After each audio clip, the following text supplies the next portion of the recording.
Listo, doctor. Bien. Hola, muy buenas tardes. Estoy muy agradecida y complacida con la Sociedad Venezolana de Puericultura y Pediatría por darme la oportunidad de compartir con ustedes mi ponencia sobre el impacto de la infección por COVID-19 en niños con asma. Desde el principio de la pandemia, tanto médicos como pacientes nos imaginamos que el asma y otras enfermedades crónicas respiratorias podían ser un claro factor de riesgo para desarrollar enfermedad grave por esta infección del coronavirus. Sin embargo, los datos hasta ahora disponibles, después de varios estudios, tanto italianos como británicos y chinos, nos han demostrado completamente lo contrario, viendo que los pacientes con asma no son precisamente o no han resultado ser precisamente un factor de riesgo para desarrollar enfermedad grave por coronavirus. ¿Cómo afecta el COVID-19 a los niños asmáticos? Estudios epidemiológicos han apuntado que el COVID-19 afecta levemente a la población infantil en general en relación a la gravedad. Los niños asmáticos no tienen mayor riesgo de enfermar de forma grave por la infección por coronavirus y la prevalencia media de asma entre los hospitalizados con COVID-19 se sitúa en torno al 6.8% y no difiere de la prevalencia en la población en general. Lo voy a demostrar en un estudio más adelante. Los pacientes asmáticos tienen un riesgo mucho más bajo de hospitalización por COVID-19 que por gripe. No están exentos de infectarse, por lo tanto deben cumplir las mismas medidas que la población general para evitar el contagio. Y a principio de la pandemia, cuando no se tenía claro este punto, se tenía cierto miedo en relación a la terapia de mantenimiento de los asmáticos con corticosteroides, tanto inhalados como orales, porque había interacción entre estos medicamentos y antivirales utilizados en el tratamiento de COVID-19 como el lopinavir, el ritonavir o la acitromicina y el tocilizumab, ya que la concentración plasmática de los inhaladores, de los esteroides inhalados, aumentaba en relación con esta medicación. Pero actualmente, como no son pilares fundamentales del tratamiento, no tenemos que tener esta consideración. La pediátrica es susceptible a la infección por coronavirus. Si bien es cierto que tienen un buen pronóstico y una evolución más favorable que los adultos, resulta un reto epidemiológico dado que la positividad del virus se mantiene de forma más persistente en secreciones respiratorias y digestivas. Pero va a haber un grupo o una subpoblación de estos niños que representen un factor de riesgo o que puedan eventualmente desarrollar una enfermedad más severa.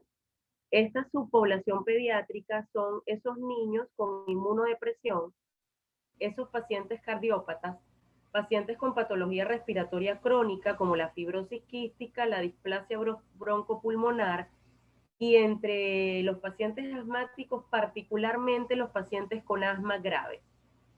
Otros pacientes como los que están en diálisis, enfermedad de células falciformes, diabetes tipo 1, desnutridos severos, pacientes con patología neurológica. Desde el punto de vista epidemiológico, como ya conocemos, apenas el 1 al 5% de casos de coronavirus afecta a la población infantil y para dar fe de la benignidad de este proceso en la población infantil, en menores de 20 años, apenas un 2.5% de pacientes llega a ser enfermedad grave y de estos el 0.2% llega a ser enfermedad crítica que requiera una unidad de cuidados intensivos. La hipótesis de por qué es más leve en niños, cabe destacar que ninguna hipótesis es completamente aceptada hasta la actualidad, pero es lo que se sabe hasta el momento. Aparentemente los niños tienen una respuesta inmune menos vigorosa. Esto es dado a la mayor interferencia viral en el tracto respiratorio que se traduce, por supuesto, en menor carga viral en respuesta al coronavirus y que tienen una expresión del receptor AC2 en las células del epitelio respiratorio mucho menor. En relación a los pacientes graves o críticos, vamos a ver que la edad es determinante. En menores de 1 año, estos pacientes van a representar 10.6%, mientras que en 1 a 5 años 7.3%, oscilando alrededor del 4.2% entre niños entre 6 y 10 años y de 11 a 15, 4.1%. ¿Qué pacientes con asma deben tener más precaución? Porque como les dije al principio, no todos los asmáticos representan un factor de riesgo. Aquellos pacientes con asma grave. Y vamos a recordar los criterios de asma grave dados por la Sociedad Española de Inmunología y Asma. Son aquellos pacientes que han requerido durante el último año 2 o más ciclos de glucocorticoides orales, glucocorticoides inhalados a dosis media más otra medicación controladora, glucocorticoides inhalados a dosis altas, pacientes que usen más de 2 veces al año beta 2 de acción corta, es decir, salbutamol o terbutalina, pacientes que no respondan a tratamiento convencional optimizado o que logren controlar sus crisis asmáticas pero con demasiados efectos adversos, pacientes que presenten riesgo vital o deterioro importante de la calidad de vida, que tengan exacerbaciones puntuales pero que éstas sean graves, es decir, que sean pacientes que van a una unidad de cuidados intensivos, que hayan requerido 2 o más hospitalizaciones por exacerbaciones al año, o pacientes que estén en terapia biológica, que reciban omalizumab o sus análogos. Estos son los pacientes que actualmente representan un factor de riesgo para la infección por COVID-19 en la población pediátrica. Este estudio acerca de la hospitalización con COVID-19 en pacientes pediátricos como factor de riesgo ha sido alentadora para nuestros pacientes asmáticos, ya que se demostró que no tienen mayor riesgo que otros pacientes de ser hospitalizados. Su riesgo de ser intubados no es mayor al conjunto de pacientes que ingresan por COVID en un hospital. Este estudio fue realizado por ANALT ATS en octubre del 2020 y se demostró que definitivamente los asmáticos tienen que extremar las medidas preventivas, haciendo énfasis en las 3M: distancia, mascarilla, lavado de manos, y las 3C: evitar lugares cerrados, concurridos y hablar directamente a la cara sin protección facial.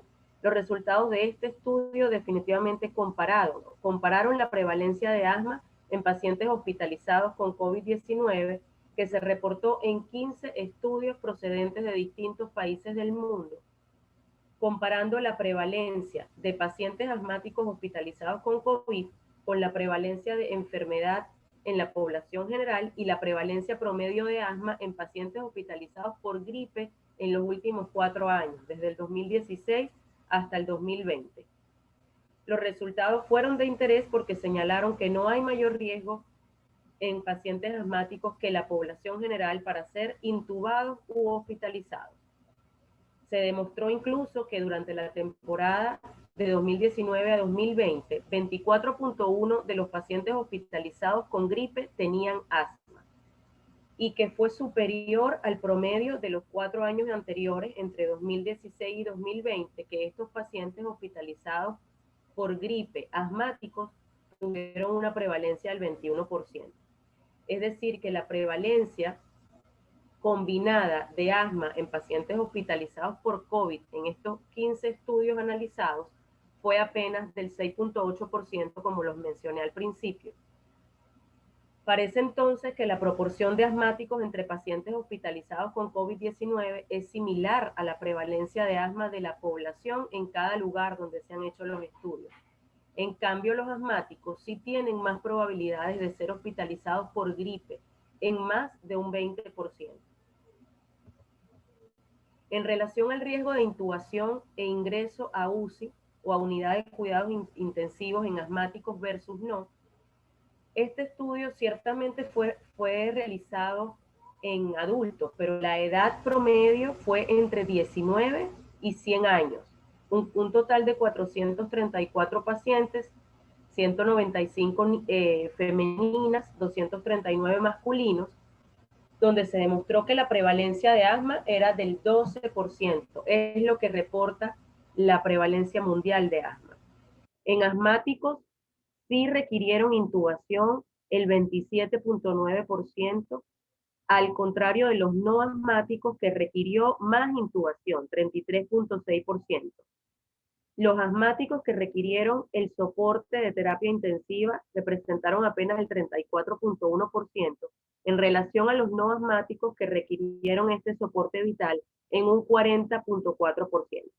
Quiere decir definitivamente que no hay asociación significativa entre el diagnóstico de asma y las mayores probabilidades de intubación en pacientes con COVID-19. El asma no es un factor de riesgo independiente para intubación en pacientes con COVID-19 hospitalizados. Sin embargo, hasta el momento es la información que tenemos. Hacen falta más estudios para determinar si es o no un factor de riesgo, pero hasta el momento, al menos la condición de asmático no lo es. ¿Por qué la COVID-19 en asmáticos no se asocia a mayor tasa de hospitalización? Es posible que dependa de la distribución de los receptores AC2 en el epitelio respiratorio. Los inhaladores o los corticosteroides inhalados que se emplean en el tratamiento del asma disminuyen la expresión de los receptores AC2, lo que dificulta la entrada viral. Los pacientes asmáticos, específicamente el fenotipo alérgico, tienen una expresión significativamente menor de los receptores AC2, muy probablemente porque han sido pacientes expuestos a otros virus, especialmente rinovirus, virus sincitial respiratorio y virus de influenza. Y el virus afecta más a los alvéolos que a la musculatura lisa bronquial, produciendo neumonías y comportándose de forma distinta a los virus que habitualmente desencadenan una exacerbación.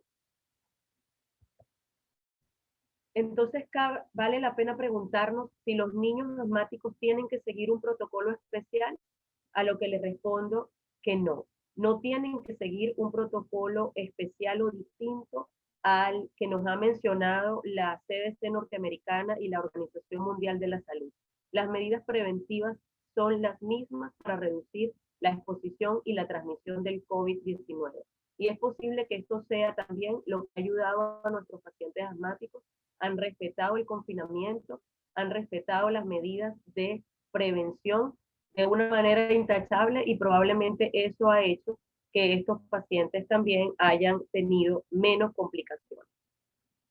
Las medidas son las mismas: evitar el contacto con personas que padecen de infecciones respiratorias agudas, fiebre o tos, el lavado frecuente de manos, que debemos insistirle, con gel hidroalcohólico, en 70% alcohol, por supuesto.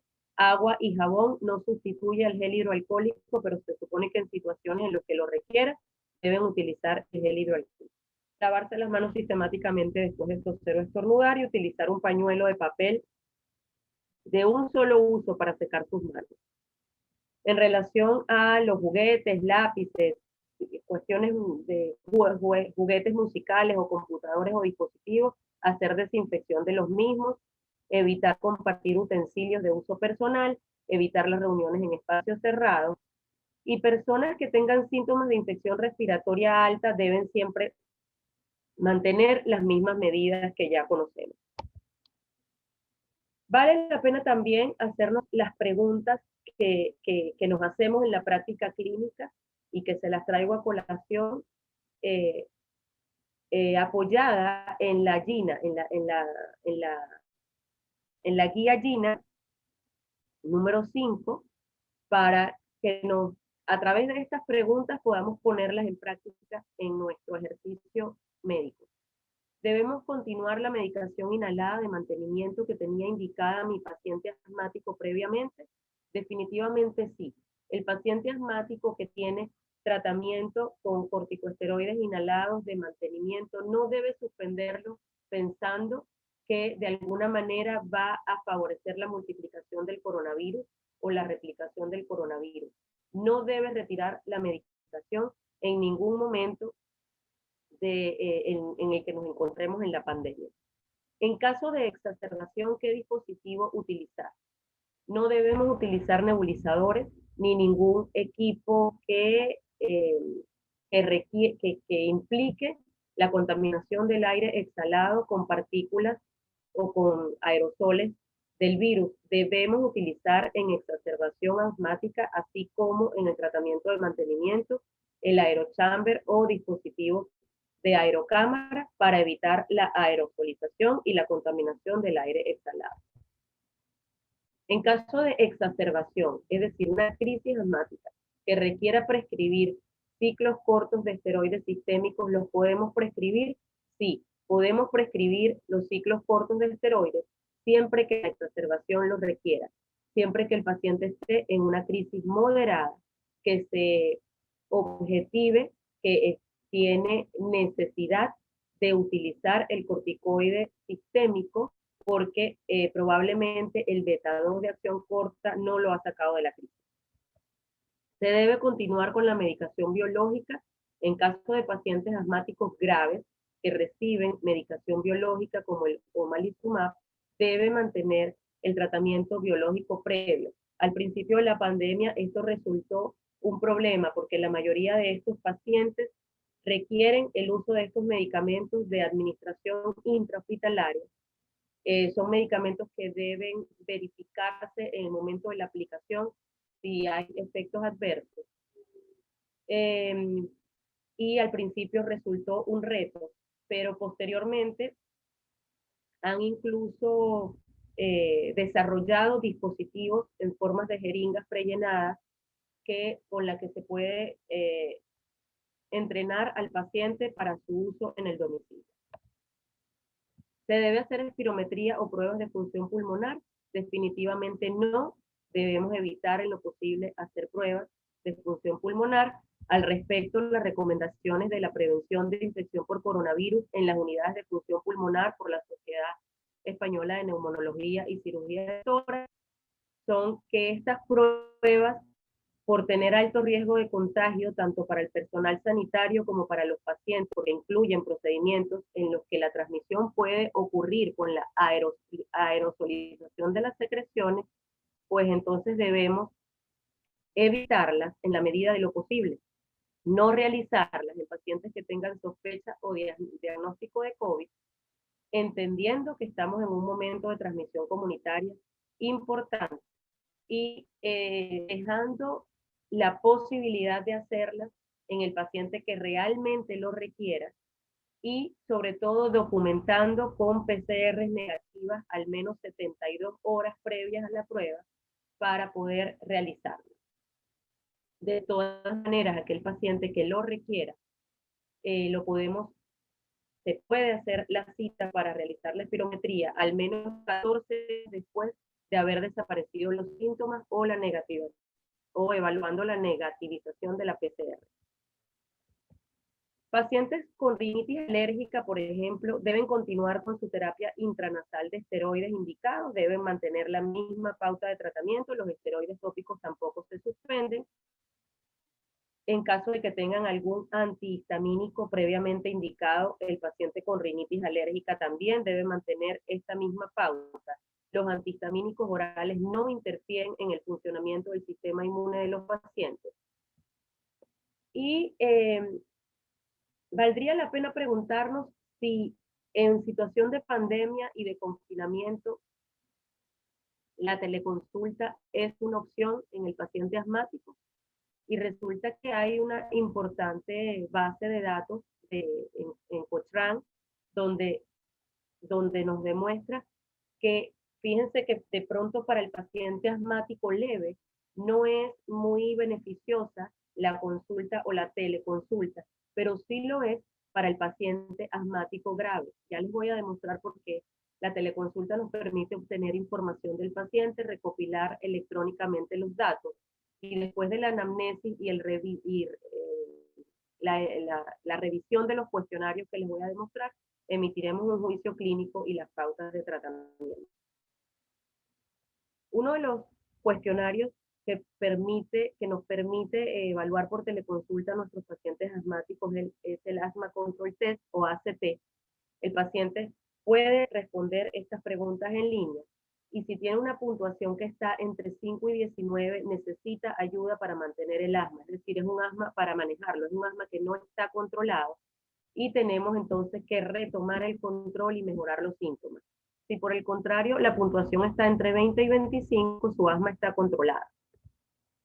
También tenemos otros cuestionarios, el que nos ofrece la guía española o guía GEMA, es un cuestionario donde cuando tenemos la puntuación de 8 puntos o más, el paciente tiene un mal control del asma. Son preguntas acerca de la frecuencia de los síntomas, acerca de las últimas 4 semanas, acerca de la frecuencia con la que ha sentido pitidos o silbidos durante la noche, si siente la crisis o si siente tos en el momento en que juega, en que corre, en que ríe carcajadas.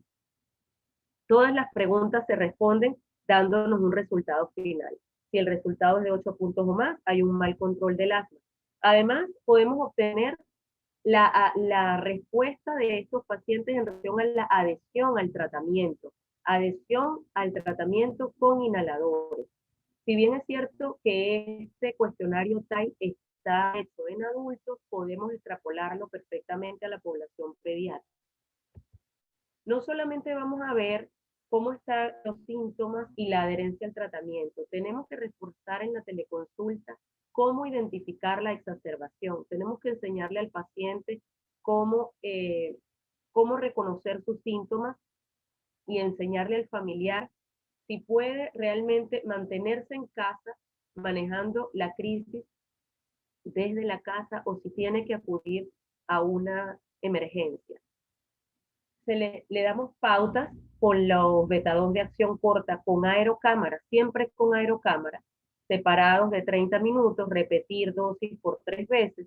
Si no hay mejoría, ahí es donde asociamos el esteroide vía oral por 3 a 5 días. Y si no hay mejoría, entonces vamos evaluando la respuesta. Esto es una consulta que se hace, si bien es cierto que es por teleconsulta, tiene que ser bien guiada y revisar esos síntomas una hora después, porque todavía una hora después el paciente puede continuar utilizando el beta-2 de acción corta, que es el salbutamol, y si no hay mejoría completa en una hora o hay recaídas en un tiempo menor a 48 horas, debe acudir al servicio de emergencia. En relación al tema, 6 sociedades pediátricas elaboran una nueva guía sobre asma en pediatría, es el conocido consenso REGAP, salió a la luz pública en febrero de este año, cuyas recomendaciones en relación a la asistencia y tratamiento de pacientes pediátricos con asma es que deban seguir las recomendaciones en cada momento establecidos por autoridades en el sitio donde se encuentren para disminuir el riesgo de contagio y la propagación de la infección. Mantener la supervisión de nuestros pacientes, fomentando el empleo de sistemas de teleconsulta, como les acabo de mencionar, dentro de lo posible. La atención presencial debemos minimizarla y priorizarla en el paciente con crisis severa que tenga necesidad de oxígeno, que no pueda mantenerse en la casa. Limitar las pruebas de función pulmonar, como ya les mencionamos, continuar e incentivar el tratamiento de mantenimiento. Por nada del mundo el tratamiento de mantenimiento debe suspenderse, mantener los tratamientos establecidos, incluyendo inmunoterapia en aquel paciente que reciba inmunoterapia con alergenos, mantener fármacos biológicos, como les mencioné, porque estamos hablando de asma grave, valorar cuidadosamente la relación beneficio-riesgo para iniciar nuevos tratamientos. Si es un paciente que tiene que escalar de un producto biológico a otro, eso hay que valorarlo cuidadosamente y probablemente ese paciente sí requiere la consulta presencial. Y lo más importante, especialmente en nuestro país, ya que hay una baja frecuencia de vacunación, recomendamos la vacunación antigripal de los niños asmáticos, especialmente mientras la pandemia se encuentre activa, porque vemos que hay un porcentaje mayor de pacientes asmáticos hospitalizados por gripe que hospitalizados por coronavirus. Extremar las medidas higiénicas y de evitación, especialmente frente a alergenos domiciliarios y contaminantes especialmente el humo del tabaco, ya que sabemos que la exposición pasiva al humo del tabaco aumenta más la expresión de los receptores AC2 y los hace eventualmente susceptibles a infectarse por COVID-19. Espero que no sea COVID-19 si tienen síntomas respiratorios y sea polen del 2021. Muchísimas gracias por su atención. Estoy atenta a sus preguntas.